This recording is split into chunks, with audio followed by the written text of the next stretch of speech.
Imaginen a una estrella del espectáculo que decide abandonar todo en el pico de su popularidad, pasar de vivir en una mansión frente al mar a un monoambiente de 25 metros cuadrados. Todo esto por un genuino deseo de apegarse a Dios, impactando a decenas de miles de personas en el camino. Acompáñenos a conocer la apasionante vida de Uri Zohar. Bienvenidos a Final Abierto, mi nombre es Jacob Lipsy. Y mi nombre es Jonathan Berim. Y vamos a empezar con la triste noticia que es la que desencadenó justamente este episodio, que es el hecho del fallecimiento de esta celebridad, Uri Zohar, una celebridad acá en Israel, que trascendió las barreras de los años, de las generaciones, de las épocas, de los entornos sociales, y dejó una marca muy grande en el país y en el mundo, también vamos a ver que se ramificó a muchos países del mundo. Entonces murió con 86 años de un infarto en su casa en Jerusalén, en Jerusalén, hace unos días nada más. Así que bueno, empecemos, vamos para atrás y conozcamos un poquito la historia. A ver, antes tal vez para mucha gente que no lo conoce, Uri Zohar, hablar de Uri Zohar es como hablar de hablando sobre todo de los argentinos, o tal vez los mexicanos, es Franchella, ¿sí? O Olmedo, o Roberto Gómez Bolaños. Sí, pensé ¿Sí? en Cantinflas, ¿no? Sí, el humorista por excelencia de un país que toma una decisión de llevar una vida religiosa, dándole la espalda de alguna manera a todo el mundo del espectáculo, del glamour y la fama. Al cual Sí, pertenecía y en era una el pico de su estrella. carrera. ¿Sí? Eso. Así que vamos a desandar un poco la vida de Uri Zohar y ustedes intenten, no sé, trasladarlo al comediante que más les guste. Sí, tal cual. Un poquito de ejercicio de imaginación. Pero la historia empieza en el 1933, cuando en Polonia y en toda Europa empezaba a florecer todas las ideas del nazismo. Los padres de Uri Zohar deciden hacer aliyá a la tierra de Israel. 2 años después nace él, 1935, o sea que estamos hablando de una persona que nació en lo que era el mandato británico de Palestina, todavía previo al Estado de Israel, pero ya con el floreciente sionismo y las ideas de los sionistas laicos europeos vibrantes en la tierra de Israel. El apellido original no era Zohar, sí, como ocurrió muchas veces. Hablamos un poco de esto en su momento cuando hicimos el episodio de sionismo, al cual pueden acceder seguramente. El apellido original era, obviamente que en Polonia Zohar no me suena tanto, el apellido original era Yadak, ¿sí? Que después, como ocurrió con muchos, se israelizó, por así decirlo, O sea, ayornaron al al hebreo hebreo. moderno. Sí. Sí. Muy bien, el típico joven de la ciudad de Tel Aviv, especialmente, una educación completamente laica. Para que crea que en Israel todos lados se enseña judaísmo, Torá, es un mito que hay que derribar. La verdad que hay una educación donde el judaísmo se ve según cada forma, corriente educativa, de una forma completamente distinta. Ninguno le da la espalda al judaísmo, pero uno habla de un judaísmo vivo, de prácticas, de mitzvot, de preceptos, y otros hablan de una parte de tradición judía, donde quizás estudian el Tanaj y en la historia del Tanaj como unos cuentos interesantes del folclore judío, pero que no es algo que es concreto y práctico. Y esa fue la formación que tuvo Zohar, justamente, donde el judaísmo era algo teórico. De hecho, él mismo contó que la primera vez que habló con un jaredí fue a los 40 años. Y esto también es importante porque muchas entrevistas que él daba a medios del exterior, sobre todo de Estados Unidos, hablaba un inglés muy, muy bueno. ¿Sí? Él contaba que tal vez fuera de la tierra de Israel, un poco, ¿qué es lo que estabas mencionando recién?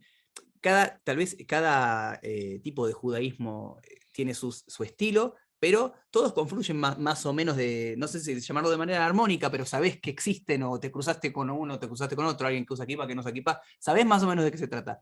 Él contaba que no, que cuando él creció en Tel Aviv no tenía ningún tipo de contacto con ninguna persona religiosa. Sí, y eso que pertenecía, iba a una escuela judía y que iba a la Shomer Hatzair, que era un nuevo movimiento de jóvenes, pero así todo nunca tuvo contacto con esta gente. Y te voy a contar una historia familiar que pasó una vez. Mi abuelo, que era tradicionalista, vino a Israel, y yo tengo unos primos que se criaron en este ambiente social israelí, laico, y de repente le comenta a mi abuelo, sí, justo hoy es el cumple del nene. Dice, ¿cuánto cumple? 13. Dice, como 13 es bar mitzvah, dice mi abuelo. Y le dices, no, acá no se acostumbra en Israel. ¿Cómo no se acostumbra? Mi abuelo lo llevó al niño al Beit Knesset más cercano para que le den una alía a la Torah y tenga su primer contacto con una sinagoga en su vida. Y no porque ni siquiera sabía que eso era algo normal o usaba, era algo que era prácticas antiguas del judaísmo que se abandonó cuando llegamos a Israel, era la opinión de esta forma de educar. Y entonces, de vuelta, una persona tradicionalista viene de afuera de Israel, tuvo que contactar a este niño con un poquito de judaísmo porque le pareció que era excesivo la desconexión de la práctica judía. Imagínate en los 30. O Sí, sea, sí. Estamos hablando ya, sí, seguramente estamos hablando del 1980, calculo la década del 80, y eso fue en el 30, tal cual. así que se crió en un entorno, en un contexto absolutamente laico. Ya de chico conoció a quien después fue el máximo cantante de la música israelí y quien fue su gran compañero a lo largo de toda su vida, que ya vamos a llegar a todos los vínculos, que es Arik Einstein, sumamente popular, el cantante israelí por excelencia, Sí. y que ya de chicos empezaron como con caminos bastante cercanos. Sí, de hecho fue una especie de también coincidencia de la vida. Saben que en Israel es obligatorio el ejército, el enrolamiento al ejército. Estaba Zohar en el ejército y le faltó el respeto a un oficial, lo agredió o algo así, terminó en el calabozo. Lo mandaron al calabozo y en el calabozo justo estaba por ahí el jefe de la banda del ejército. No sé qué hacía en la cárcel buscando, buscando reclusos, Buscando músicos. buscando músicos. Y lo encuentra y ve que tiene un talento para la actuación, el histrionismo, y dijo, bueno, vení conmigo. Y ahí lo llevó a formar parte de dentro del ejército, y saben que hay Fuerza Aérea, hay Infantería, hay también una banda de entretenimiento, y lo llevó a esa banda, donde ahí sí conoció, como dijimos, Tariq Einstein, Chaim Topol, Abraham Efner, otras grandes figuras que después fueron, es como decir, la cuna de lo que después, imagínense, Israel era un país que no había nacido, Eso recién es había nacido, importante. a Israel era un país que estaba naciendo, año 1953, o sea, tenía 5 años de existencia, uno de guerra. Entonces, poca gente estaba pensando en el medio artístico, estaban pensando en la defensa, en la comida, en un montón de otras cosas que quizás eran mucho más vitales para el desarrollo de un país, pero ahí se empieza a gestar este germen que fue justamente la base de lo que es los medios de comunicación israelíes. Sí. Bueno, también en paralelo, después cuando termina el ejército, estudia filosofía en la Universidad Hebrea de Jerusalén, y bueno, también ahí fue condenado a la cárcel por consumo de marihuana. 3 meses. Típicos, 3 meses, típico. Era un rebelde, un Terminó. artista Era un artista, sí, un rebelde. bohemio. Exacto. Sí, bueno, de hecho el tema de la bohemia, la bohemia empezó con ellos, este grupo. De hecho, alguien leyendo un artículo decía que no había tantos músicos había muchos artistas porque de por sí en el judaísmo el arte está sumamente presente, pero no había tanta gente. Entonces vos decías, Arik era uno, era Arik Einstein, no había Sí, otro. Zohar era él, Uri era es él. verdad. Eran los símbolos y los primeros y los únicos en su momento casi. Y bueno, entonces se juntaron todos, entre esa banda surge su primera esposa, porque era Ilana Robina, también una famosa Sí. cantante israelí, que fue también tuvo con Arik Einstein muchas veces. Duró 2 años el Sí, matrimonio. importante porque hay uno de los tantos mitos que da vuelta por ahí es que se divorció porque se hizo religioso. No, este divorcio ocurrió antes de que Muchísimo tengas antes de... siquiera un acercamiento a la religión. Sí, y bueno, y después de la baja del ejército, y junto con todo este grupo de gente, fundaron compañías de teatro y entretenimiento. Hay una muy famosa que es Batzal Yarok, que es La la cebolla verde. cebolla de verdeo, sí sería. Ah, ¿cebolla de verdeo o cebolla Sí, verde? sí, cebolla verde, cebolla de Ah, verdeo. ok. Pero justamente era el nombre de la compañía, una compañía humorística, que también fue un éxito total en Israel, de los pocos que había, pero también eran muy buenos, no solamente eso. Como cualquier artista que nosotros, cada uno en su país natal conoce, obviamente estaban haciendo teatro, después se fue para la radio también, en su momento ya después explotó con los medios audiovisuales. Sí, Pero de hecho, él fue cuando en la Argentina tiene la imagen quizás de Pinky cuando dice bienvenidos a la televisión color, él fue el que abrió el primer canal en Israel, ya no color, la primera transmisión, o sea, el primer canal lo contrata a él como parte fue un ground de locutor y un conductor de programas de clásicos de televisión. Después se dedicó, bueno, que dijimos, hizo stand-up también, que era una cosa se le avanzada. considera como uno de los primeros stand-upistas que estaban aquí en Israel. Sí, hizo stand-up, hizo humor, hizo películas. Después de la actuación pasó a la dirección también. Hizo películas que son clásicos de Israel, o sea, también le dibujó una comparación cada uno en su país como una referencia a esa película que dice, no sé, quizás Yo, los, no, los los bañeros, bañeros, no sé, pero porque justamente las películas eran una fue sobre un guardavidas, que Salvando al guardavidas se llamaba la película. perdón, y es importante también porque va a ser algo fundamental. Así como en cada país la burla o el chiste es hacia el otro, hacia lo distinto, obviamente que mucho condimento de burla y de chiste tenía que ver con el religioso también. Algo que, ya vamos a ver más adelante, después lo afectó un poco a él también esto. Pero imagínense que el vínculo con el religioso es el ajeno al que no conozco y todos los preconceptos que uno podría tener multiplicados por la necesidad de hacer sketch y burlas y demás. Sí, seguro. Y así hizo grandes películas como, bueno, el de Agujero en la Luna, 3 días y un niño, títulos muy Mm. irrisorios, pero interesantes porque justamente era lo que representaba su forma de hacer. Hizo una serie de televisión Lul que fue famosísima en Israel, es como la serie tipo simbólica del país. No sé, quién Me puede hace ser acordar tú. como Monty Python, pero no sé si se El, puede comparar tanto. sí, sí, habría que ver. Es un estilo también, calculo que por esa área. Y para quien no conoce Monty Python, se llama Lelutier Sí, bueno, sí. para nacionalizarlo a la Argentina un poquito. Ok. Muy bien. Y en ese momento, él se considera, él decía, él puso en su biografía cuando dice, Dice, yo tenía todo, dice, tenía todo lo que una persona podía desear, fama, honor, dinero, la sensación del mundo rendido a mis pies, esa sensación de que uno donde va, las puertas se abren porque es él, es un hombre que es una marca que es para algo único. A tal punto que en el año 76, ¿sí? En el año 76, que él tenía, digamos, de 35, ya tenía, había pasado los 40 años, que estaba a punto ahí de hacer el quiebre en el que vamos a detenernos ahora, le otorgaron el premio de Israel, el Pras Israel, que es sumamente prestigioso al mundo de las artes, y lo rechazó. ¿Sí? Sí, sí. Rechazó ese premio. Fue de los pocos, de las únicas 5 personas que rechazaron el premio a lo largo de la historia. Creo que después la plata se la dan igual y la termina donando a un lugar, porque eso fue lo que pasó con los otros 4 que leí las historias de ellos. Pero sí, es un premio como que es el gran premio de reconocimiento anual de Israel a la arte, a la cultura, al desarrollo. Se lo iban a dar a él y él lo rechazó. Por esa época él cuenta una historia donde él, como habla cuando, vamos a ver la quiebre que hablaste antes, que es incorporar la moralidad en su vida, en esa época él sentía que el mundo era de él. Y cuenta que una fiesta había ido con la una esposa. famosa historia. Sí, y él ya estaba casado con la segunda esposa, que es la que va a ser la compañera del resto de su su vida. vida. De la mujer. Falleció primero ella. No, ella vive. ¿Ah, sí? La que murió fue la primera esposa, la viuda, ok. sí, o sea, la divorciada. Ok, Entonces, en ese momento, él cuenta que fue con su esposa, la esposa Schuster, Ayala Schuster, Eliana Schuster, muy bien, y fue con la esposa a un evento. Un multimillonario se mete a la casa, whisky por todos lados, comida espectacular. Y el hombre dijo que habían tomado bastante, salió de ahí un poquito entonado, como se dice, y en la puerta saliendo se encuentra una estatua de un jinete a caballo. Él dice que esa estatua calcula que en ese momento el plata de la época eran $20.000, que hoy en día, si hacemos con la inflación, estamos hablando de, no sé, quizás $200.000, habría que hacer las cuentas. Una estatua muy, muy valiosa. El hombre la manotea, se la pone abajo del sobre todo y se va con la estatua. Una persona que no necesitaba dinero, lo hizo simplemente porque hacía lo que quería. Sí, sí, tal cual, ese sentimiento de pasarse encima de cualquier impunidad. La esposa lo mira y dice, ¿qué tenés abajo del saco? No, vamos a subir al auto y ahora te cuento. No, yo no subo al auto, ¿qué tenés abajo del saco? Le dice la esposa. Y le dice, bueno, hasta que sí, que no, le muestra y dice, ¿qué es eso? No, me lo llevé de la entrada, estaba muriendo, y dice, pero no es tuyo, estás robando. Pero es un multimillonario, ¿qué le importa? Primero que a mí tampoco me hace falta la plata, pero me gustó, me lo llevé. Ese, como dijiste, sentimiento de impunidad. Y la esposa dice, vas y lo devolvés ahora mismo. Y dice, no, no lo voy a devolver. Entra de vuelta a la casa con el caballo encima, es una vergüenza. ¿Sabes qué? Lo mando por correo. No lo mandás por correo. Yo de acá no me muevo si no volvés. Y él siempre cuenta historia para mostrar que ella era mucho más moral que él desde las primeras épocas. Entonces, bueno, lo termina devolviendo y se agradece a Dios que nunca, no lo vio nadie ni entrar ni salir para poder haber hecho esta devolución.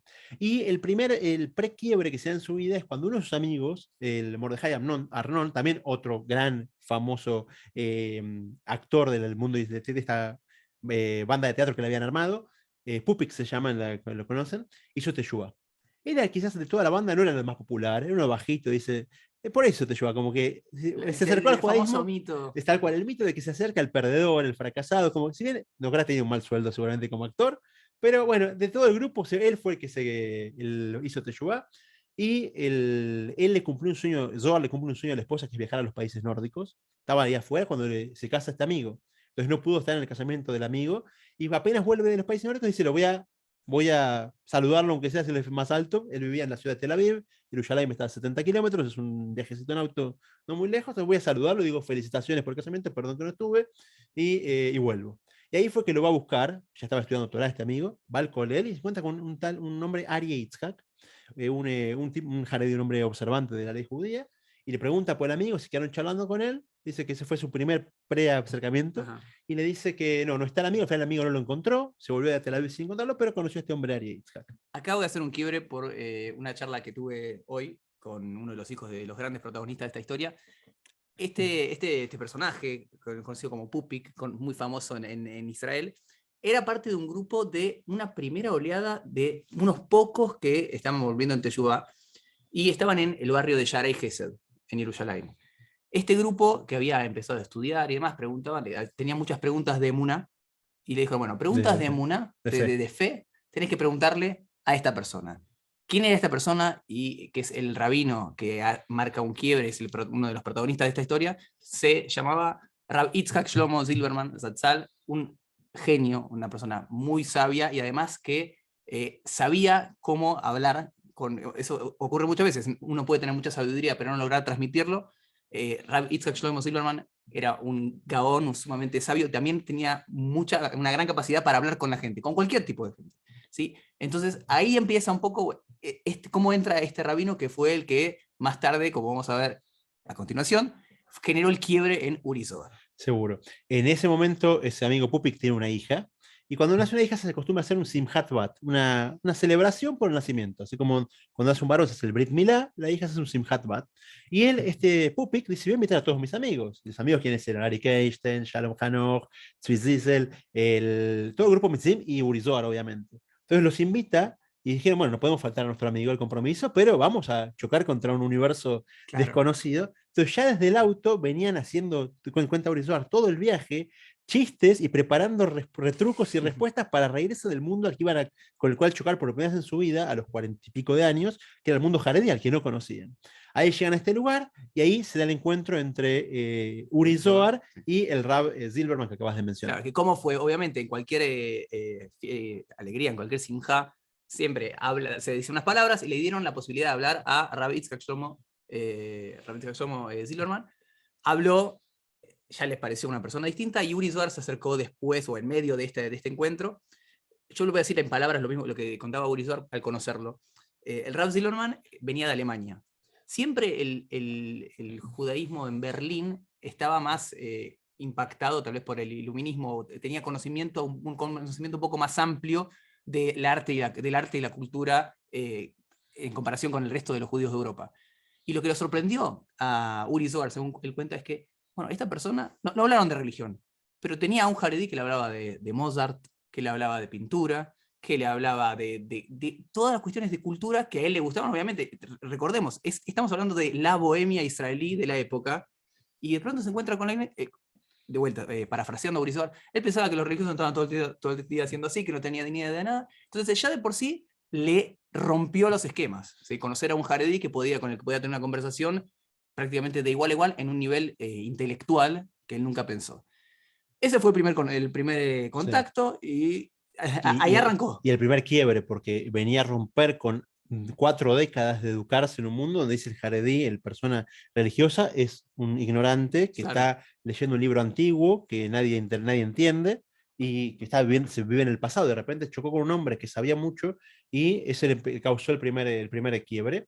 Y ahí fue que le dice, el Rav Silverman le dice: incluso yo, no, la charla que tuvimos es una introducción, yo te puedo comprobar que Dios existe, que entregó la Torá, todo que el judaísmo es también deducible en base a la lógica y está acorde a las ideas racionalistas del momento, pero con una condición, le dice: yo esto no tengo tiempo para perder, o sea, si vos tenés ganas de hacer un cambio en tu vida, te lo voy a contar, pero si no, o sea, no es un debate teológico abstracto, tenemos que llevarlo todo a la práctica, justamente algo que siempre resaltamos en el judaísmo, que es las ideas, bajarlas a algo concreto, porque si queda en la teoría, muy linda, pero eso se convierte en un judeólogo, y va a dar clases y conferencias, y va a tener millones de seguidores en las redes. Búsquenlos, están dando hablando de judaísmo, pero en la práctica no lo lograron aplicar o llevar a algo concreto. Entonces se convierte el judaísmo en una ciencia más. Está el que sabe de biología, el que sabe de anatomía, el que sabe de judaísmo.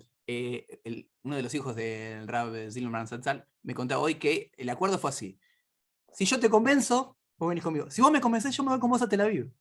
Esa fue como la apuesta. El retruco, obviamente. Como hablábamos antes, un tipo que tenía absoluta impunidad, que se comía el mundo por delante, viene alguien y un poco como que le mueve el piso. Lo torea también. Mira, si vos tenés razón, yo me voy con vos a Tel Aviv, vamos a ver quién tiene razón. Eso también le gustó, el desafío intelectual, lo sorprendió. Siempre pensaba que encontraba un pobrecito que, como decíamos recién, estaba rezando todo el día. Sí, cuando vuelve en el auto contó él que la figura del Rav Silverman lo choqueó a todos, no solo a él. Todos veían en él algo muy especial. Y le dice: bueno, escúcheme, este hombre dijo que puede probar que Dios existe. No digo que nos convenza, pero vamos a retrucarlo, vamos a refutarlo, si somos toda gente culta. Y todos dijeron: no, yo no puedo, yo no quiero volver, yo no me hace falta. El único que se animó a volver fue él.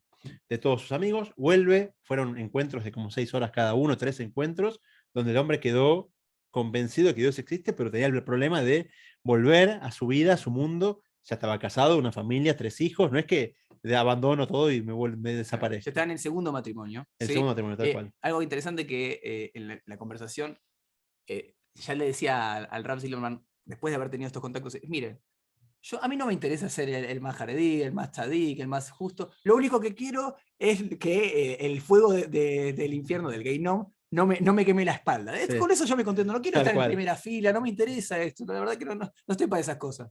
Sí, así fue que él decide dar su primer paso en el judaísmo, dice, prender las velas de Shabbat. ¿No saben qué? Bueno, como algo tengo que llevar a la práctica todo lo que estudié, y fue que decide prender las velas de Shabbat, y ahí fue la famosa charla con el Rab, que le dice, Rab, hágame el descuento, le Claro, dice. Diga, hágame un la mínimo, oferta. hágame una oferta, sí. Algo que no pueda rechazar, ¿con qué arranco? Que no, o sea, imagínense, el judaísmo tiene muchísimas normas y mitzvot, 613. 613 que rigen todos los ámbitos de la vida, y agarrarlas todas de una no es correcto, no es bueno y no es duradero tampoco. Entonces Sí, dice, ¿por qué dónde empiezo? y acá, perdón, antes de enumerar las mitzvot que le dijo, acá radica también la importancia de los líderes religiosos, los rabinos, que es entender también dónde está parado la otra persona con la que uno está hablando. Si uno dice, no, mira, tenés que hacer toda esta lista de cosas porque si no te vas a ir al Geinom, al infierno, que vamos a hacer un episodio del Geinom tarde o temprano. También. Y también de la Teshuvah entera, que es el movimiento Claro. Teshuvah y todo.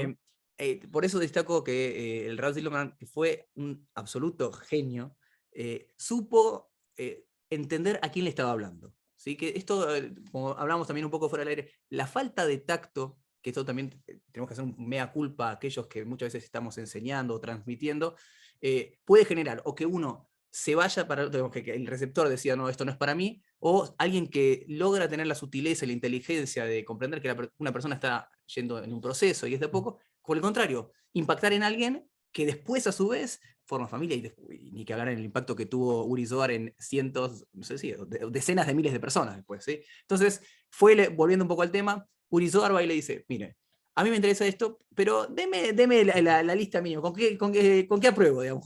La lista mínima de mitzvot que tengo que empezar a hacer. ¿Sí? Sí. ¿Y qué le dijo? Y así le dijo que lo mínimo sería Shabbat, que es el día de descanso, Kasher, que es la dieta apta para el judaísmo, el tefilim, el ponerse las filacterias todos los días, pureza familiar, que son todas normas que rigen la relación de pareja, la intimidad de la pareja, y recitar las bendiciones. El judaísmo tiene bendiciones para todo, para lo que va a comer, lo que va a beber, lo que va a oler. Entonces, justamente, esta es la lista. Te hago este descuento, estas son las 5, le dijo. Respecto de Shabbat, escuchaba a Uri Zohar en una entrevista y decía, bueno, ¿qué hago Shabbat? ¿Qué puedo hacer Shabbat? No. Dice, mirá, tenés que quedarte tranquilo en tu casa. Entonces él contaba que se levantaba, rezaba, porque ese era el acuerdo, rezaba en la casa. Él dijo, yo una sinagoga no te piso ni loco. Bueno, habla con Dios desde tu casa. Entonces se levantaba, rezaba, se tomaba un whisky y se iba a dormir de vuelta. Y después se levantaba después un poco más tarde, hacía minja y ya casi había salido Shabbat y se pasaba Shabbat durmiendo. Sí, sí. Y incluso cuando agarra las costumbres del tefilim, él estaba filmando una película y ya empezó a asistir a la película ya empezó a hacer un cambio y en un momento se pone el tefilín, se va a un lugar aislado, que si no sé si era, era la película del guardavidas, no sé si iba suma la parte del guardavidas, la parte de arriba de la garita y se pone el tefilín ahí, y la gente ya lo empezó a ver, ya hay fotos que circulan desde esa época donde la gente empezó a preguntarse en la prensa qué está pasando. Hay una entrevista famosa que le dicen, pero es todo parte de una actuación, ¿viste? Como que Está está preparado el personaje. preparando un nuevo personaje, ¿viste? Porque la gente no esperaba más que eso, o sea, era una cosa muy, muy choqueante. Ahora, a todo esto, el cambio religioso, el acercamiento a Dios, está pasando simplemente por él. Pero recordemos que es una persona que está casada y que tenía hijos, y él mismo cuenta que hubo una gran rispidez y muchos choques con su esposa, que se llamaba Elia Schuster, como dijimos antes, en la cual ella prácticamente le dijo, ya está, yo esto no lo quiero para mi vida, esto no era lo que habíamos acordado, y cuenta el propio Urizar que ya estaba preparado para darle el get, para divorciarse, Sí. y volvió un día a la O casa. sea, ya la relación previa antes no era del todo buena. O sea, él siempre dijo, yo siempre un hombre egoísta que pensaba en mí, o sea, ya me sufrió 10 años de mí y encima, como que ya te sufrí 10 años, encima querés que ahora que Shabbat, Kasher, que Claro. aparte rituales, encima bastante mal estaban pasando, fue que se decidieron hacer, como dijiste vos, el divorcio. Y Ocurrió un día que ya estaba todo preparado para el sí, divorcio. dijeron, bueno, desde acá el divorcio se hace con la gran rabinato de Israel, se pide un turno, uno va a la pareja, empieza los trámites del divorcio, pero sabía que tenían el turno para el divorcio, y la noche previa, él le cuenta que en un momento él vivía, como dijimos, una mansión de varios pisos, él desde la escalera ve una lucecita en la planta baja, donde está la biblioteca, y ve que la esposa está con un libro de Torah. Dice, en mi casa no había libros de Torah, había dos. Había un Tanaj, que acá en Israel es muy común tener el Tanaj porque la gente lo recibe de regalo con el ejército, un Sidur, un Tanaj, y tenía un Rambam, un libro de Maimónides, que es un libro, la codificación de la ley judía en las primeras, y tenía libros en la casa que nunca supo por qué estaban, como que se olvidaron de tirarlos a la basura, nada más quedaron en la biblioteca, y se asoma por la escalera con la esposa de la cual se va a divorciar al día siguiente, y la ve bajo una luz leyendo el Rambam, un libro que ni él había abierto en su vida. Claro. Dice, ¿qué estará haciendo esta mujer? Bueno, pero así como estaba... Ahí cuenta, tenía miedo de preguntarle. Sí, ¿Qué sí, está haciendo? Agarró el sí, libro de Torá, callate, déjala. o sea, tal cual. Y dice que después, a las horas o al día siguiente, la esposa se le acerca y dice, ¿sabes qué? No vamos a comenzar los trámites, vamos a empezar a cumplir la pureza familiar, las normas de pureza familiar, que es una decisión muy grande, muy Sí, avanzada. Quizás Uri también estaba todavía planteándose cómo y cuándo lo iba a poder cumplir. Dice que en ese momento ni se animó a preguntar claro. nada, aceptó lo que la esposa dijo, buenísimo, vamos a dar el paso juntos y seguimos, porque al fin de cuentas se querían, una pareja que al fin de todo se quería. Dice que meses después, él se acercó a ella y le dice, cuando ya puede con más ¿Qué confianza, pasó? dice, ¿qué leíste? ¿Viste? ¿Qué había en ese libro mágico? Dice, mira, te voy a contar, le dice la esposa. Le dice, abrí el libro, lo leí un rato largo, saben que los libros en hebreo están escritos, o sea, hay dos tipos de hebreo, está el hebreo de la Shona Kodesh, que es el hebreo de los libros de Alajá, de Torá, y está el hebreo del día a día, que es un hebreo que se modernizó para ser un hebreo de un idioma del día a día de israelí, con Ben Yehuda y toda la actualización que hizo del idioma hebreo, La y de instrucción. formación también del idioma hebreo. Y la esposa dice, ¿sabes qué? Estuve con el libro no sé cuánto tiempo encima, leyéndolo, y no entendí nada, le dice. No entendí absolutamente nada. Y Brizuela, choqueado, dice, no entiendo, no es magia. Dice, no entendí nada, pero vi que es algo serio. Claro. Dice, como que de repente ya es un tema cultural, histórico, de formación, de análisis, de desarrollo, que ya no es una locura de uno que se le ocurrió, es algo que es formado. Aparte, el Rambam, para aquel que no lo ha leído nunca, no es una persona que anda como lo que se diría en castellano guitarreando. No, va a veces absolutamente, es un libro absolutamente concreto. Entonces, evidentemente, al leer el Mishneh Torah, que imagino que habrá sido ese libro, leyes con absoluta seriedad y sin dar muchas vueltas, cuestiones bastante prácticas, le habrá impactado, imagino que eso. Sí. Sí. Con los hijos fue un poquito más fácil.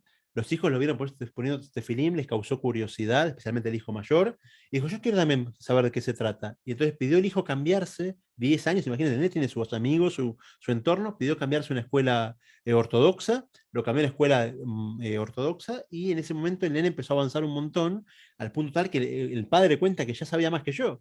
Muchos de los libros de análisis de profundo de la ley judía están en letra Rashi. Es una tipografía que no se aprende en el colegio laico. Entonces el nene sabía leer esta tipografía y el padre no podía seguirlo porque no conocía las letras. Y dice cuenta una de las historias que fue un quiebre también para él. Dice que en un momento él estaba el hijo con la madre haciendo una tarea en la mesa en la cocina. Él entra a la cocina y el nene se para. El padre va al comedor, vuelve a la cocina, el nene se vuelve a Un sketch, parar. parecía. Sí, pareció un sketch. A la tercera vez le dice al nene, ¿qué es un yo-yo? ¿Viste? ¿Qué estás jugando? ¿Viste? Cada vez que entra, dice, no, papá, me paro por vos. Por respeto a vos, que sos mi papá, que me engendró, que me da la vida, me paro cada vez que entras a la pieza. Y dice que él se quebró, dice, increíble la velocidad con la que avanzó mi hijo. Yo me estoy quedando atrás. Así que ahí fue donde termina de largar su carrera profesional. Justo ya en 1977 el programa que se estaba presentando en televisión lo hacía con Con Kipá, ahí que fue también también fue un un shock. quiebre.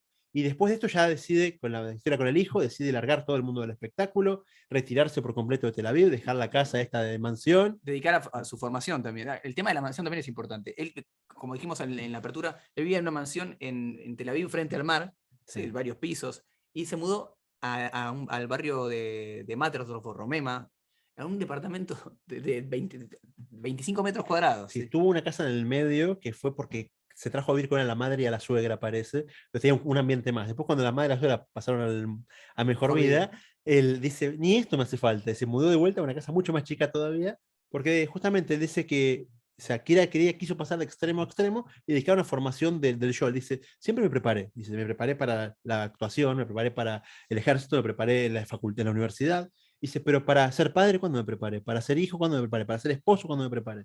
Entonces, él vio en el judaísmo ese enriquecimiento de la vida de la persona y dijo, voy a dedicarme 100% a esto. Y al punto tal que empezó rutinas de estudio muy Sí, dice que se levantaba a las 3 extenuantes. de la 3, mañana. 3 y media de la mañana empezaba su primera clase, cosa de decir, que le preguntaban, ¿pero no querés dormir? Dice, yo dormí mucho, ahora Sí. tengo que El tema recuperar el tiempo claro, perdido. esa sensación de recuperar el tiempo perdido, que después también fue estudiaba obviamente con el Rab Silverman, estudió también, pasó por Or Sameach, que es una yeshiva que está dedicada para Ballet Teshuvah israelí, que tenía su departamento israelí, también Sí, americanos, es, y después es, volvió. es la cuna, para que no conoció Orsameach, es la cuna de Ella Torah, que es más Claro, conocido hoy en claro. día, es que quizás el progenitor, ¿viste? De ese movimiento, esas yeshivot, para gente que no se formó toda la vida en el judaísmo, y sí les da la formación que les hace falta, más intensiva o más acorde a la edad de cada persona, para que lleguen a equipararse, a formar, a Claro. incorporarse a la sociedad. La adaptación. Después volvió a la formación del Rav Silverman a la Yeshiva de Eretz Eliyahu. Siempre estuvo en contacto, estudiaba también, le ponían jabruta con los hijos. El Rav Silverman obviamente lo acompañó, lo fue como guiando en este Sí. camino. Y se puso a enseñar ahí también. En Sí, Adere Teleau fue su primer trabajo después como enseñó. educador ya. Sí. Y entre otras cosas, él no sé bien cuán activo fue con la fundación Lebleagim. no, el Ágil fue muy activo. Del el Maleamos. Maleamos también, sí. Fue como es un asentamiento. Sí, se hizo un asentamiento jaredí que hicieron completamente, querían formar una ciudad nueva jaredí. Maleamos, él fue muy activo, también participó, no sé si aportando fondos o dirigiendo los eventos o incluso con el día a día. Y lo que sí, como dijimos antes, Lebleagim, que es una organización. Sí, eso fue su organización, digamos. Sí, tal cual, donde él forma parte de una organización que justamente se dedicó a hacer lo que él quería, que era esto que descubrió en el judaísmo, que sabía que no conocía y nadie se lo dijo, y quería transmitirle a toda esa gente que en el mundo de la sociedad israelí no lo conocen. Justamente gente que se formó en un ambiente ajeno al judaísmo práctico, o sea, el judaísmo más laico, entonces quería acercarlos a este lugar, y así fue que empezó con sus charlas, y al día de hecho este capítulo les voy a contar una intimidad que uno de nuestros oyentes me manda y me dice, escúchame, yo empecé a acercarme al judaísmo escuchando los cassettes de Urizoar. Para quien no sabe, había lo que... Había un cassette. No, había lo que se llamaba CD. Antes de eso había algo que se llamaba cassette. Claro. Donde la gente escuchaba la música en una cintita magnética que uno rebobinaba con una virome. Claro. ¿Sabes lo que es una virome? También, se escribe sí. en un papel.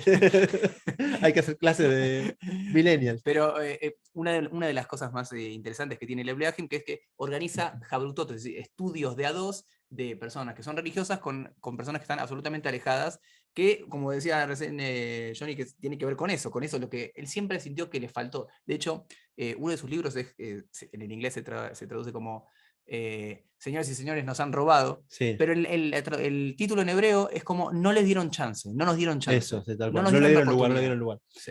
Sí. Que justamente ahí volcó en un libro toda esa bronca que tenía con un sistema donde no se lo. Él nunca renegó de sus orígenes, de con lo que fue, pero dice: ¿cómo nos faltó esto? ¿Cómo tanta gente en Israel se cría sin esa formación judaica práctica? Algo de color y también importante para mencionar es su vínculo que fue hasta el día de la muerte con Arik Einstein, ¿sí?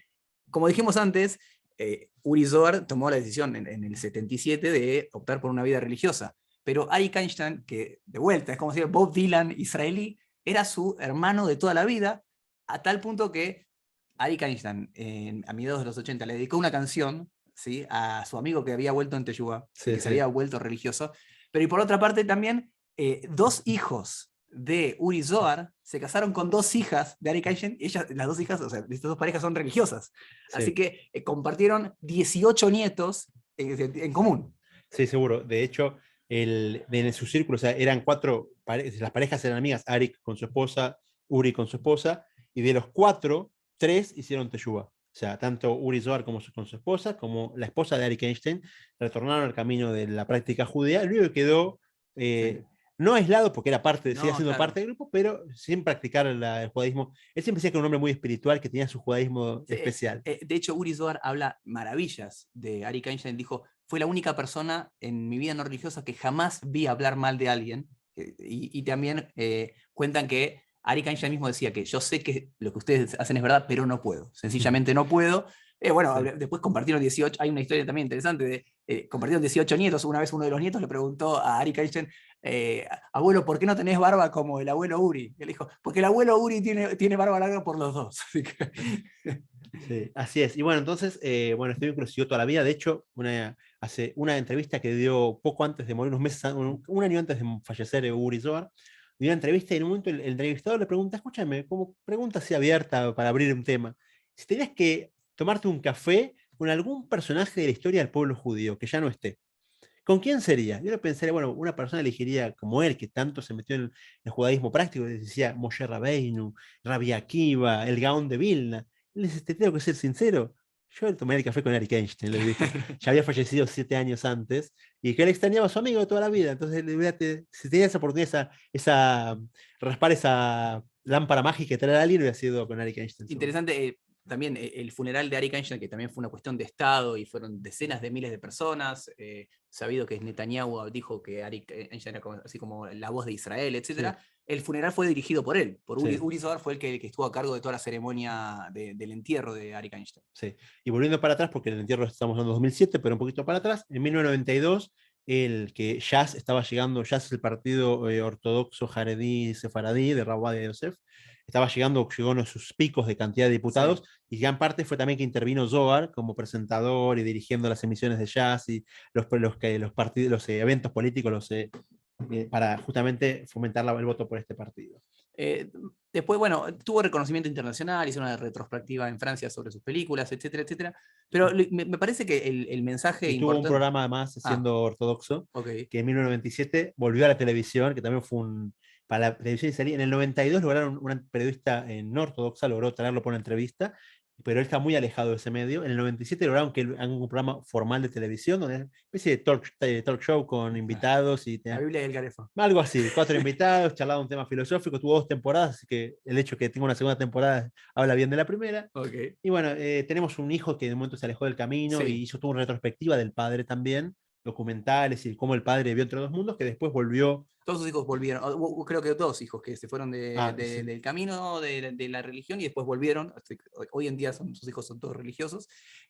Algo que me parecía importante y con lo que hablaba un poco con uno de los hijos de Rav Zilberman, es que él me contaba, hay que tener en cuenta que el judío secular miraba con miedo e ignorancia al mundo religioso. Y ya como mensaje, lo que Uri Zohar, más allá de su impacto, de su decisión de vida, que, bueno, como mencionamos, bueno, dejar la fama y la fortuna por una vida acercada a lo espiritual, y además del impacto que él tuvo como transmisor, hablando en un montón de lugares, en todas partes del mundo, con esta organización Lev Leahim, lo que me decía este Rab era que el impacto fue en la sociedad. Es que dijo, mira, si una persona absolutamente culta, una persona letrada, leída, que entiende del mundo, se acerca a la religión, ¿quién dijo que esto no es para mí también? Ese quiebre en la sociedad israelí fue fundamental, porque como dijimos antes, está tan polarizada la vida que hay en Israel entre el religioso y no el religioso, en donde, volviendo a hablar un poco de la biografía de Uri Zohar, él mismo cuenta que 40 años sin hablar con un religioso cuando lo tenés a 50 kilómetros de distancia o menos. Menos, Benebra, que es al lado No, de. en Tel Aviv también hay sinagogas. El gran impacto fue ese. Mira, una persona que, para romper un poco con el mito que también hablamos antes, bueno, el pobrecito es el que acerca a la religión, muchos, bueno, menos mal que se fue a la religión, no sea cosa que lo encontrábamos en una zanja. No, estamos hablando de una persona que en el pico de su carrera, exitoso y demás, y culto, que se acerca, eso fue un quiebre para toda la sociedad, fue un mensaje que mucho más que muchas de las charlas quedan como en la nada, pero que alguien tuvo una decisión de vida de cambiar, eso impactó en la sociedad israelí. Sí, y para terminar, una periodista lo quiso volver de vuelta a esa grieta, y en un momento le dice, muy lindo todo tu cambio, todo lo que hiciste por vos, por tu familia, por tu nuevo mundo al que perteneces. Dice, pero te olvidaste de todos nosotros, le dice. Nosotros somos parte de tu vida también, nosotros como representando al mundo laico del jet set al cual vivía antes, te olvidaste de nosotros. Y en la mitad de la entrevista, que no estaba programada esta pregunta, Raburi saca de su bolsillo su sidur, y en el sidur saca una página desplegable, y dice, mira, te voy a mostrar algo que nunca lo mostré en público, en ese momento creo que fue la primera vez, y le mostró una página donde tenía los nombres de todos sus amigos del jet set, de la vida anterior de él, el primer Uri, y tenía con cada uno su nombre en hebreo, el nombre de su padre, y los que ya habían fallecido, la fecha de fallecimiento. Y si yo día a día, cuando rezo, hay una ceremonia que se llama Kadish, que es para las almas de los que ya no están, cada día me fijo a quién le corresponde el aniversario de ese día y digo Kadish por esa persona, porque no me olvidé de ninguno, siempre estuve presentes y siempre fueron parte de mi vida, del día a día mío. Los tengo presentes, los quiero a ellos tanto como mi nueva vida, mi vieja vida, también los quiero. Y eso justamente fue otro de esos quiebres donde él volvió a romper de vuelta con este mito y esta barrera que tenemos que seguir rompiendo, más que en la sociedad israelí, que es justamente la separación, sí, tal cual. Ya está, él cumple o no cumple, yo soy observante, él ya no. No, justamente no. El mundo se puede desarrollar y se debe desarrollar con la convivencia, con la solidaridad, aprender del otro, porque siempre hay cosas para aprender del otro. Y en este mundo donde tanto hablamos de la grieta, justamente cerrar un poquito esas grietas y ver en el otro un ejemplo de un compañero en el cual puedo tomar un café y charlar algún tema de actualidad o de filosofía o de lo que sea, también es un gran mensaje que nos deja Uri Zohar para que nos llevemos a nuestra vida cotidiana. Muy bien, entonces hasta acá llegamos hoy. Como siempre les decimos, comparten el video. Comenten abajo, comenten si ideas tienen para ideas. nuevos capítulos, Exacto. agregados que nos faltaron contar, que seguramente hay anécdotas que no contamos. Montones. Pueden agregarlas también abajo en los comentarios, vamos a leer todo. Gracias por estar ahí y nos vemos en el próximo episodio.